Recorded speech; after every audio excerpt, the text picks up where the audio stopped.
മലയാള സിനിമയിലെ എക്കാലത്തെയും പ്രിയപ്പെട്ട കോമഡി ഫ്രാഞ്ചൈസിയിൽ ഒന്നാണ് ആട്. അടുത്തിടെ തിയേറ്ററിലെത്തിയ ചിത്രത്തിന്റെ മൂന്നാം ഭാഗം ഗംഭീര പ്രതികരണമാണ് നേടുന്നത്.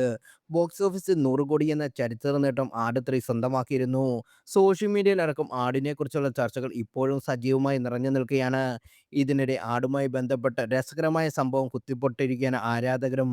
ആടിലെ ഒരു രംഗം വർഷങ്ങൾക്ക് മുമ്പ് ജയസൂര്യ തന്നെ മറ്റൊരു ചിത്രത്തിൽ പറഞ്ഞിരുന്നു എന്നാണ് ആരാധകരുടെ കണ്ടെത്തലുകൾ. റാഫി മെക്കാർട്ടിൻ സംവിധാനത്തിൽ ജയസൂര്യ നായകനായ കേന്ദ്ര കഥാപാത്രമായി 2004-ൽ പുറത്തിറങ്ങിയ ചതിക്കാത്ത ചന്തു എന്ന ചിത്രത്തിലെ ആട് രംഗത്തോട് സമാനമായ ഒരു കഥ ജയസൂര്യ കഥാപാത്രമായി ചന്തു പറയുന്നുണ്ട്. ചിത്രത്തിൽ തൻ്റെ സിനിമാ കഥ പറയാൻ പോകുമ്പോഴാണ് ചന്തു ആടിലെ രംഗങ്ങൾ പരാമർശിക്കുന്നത്.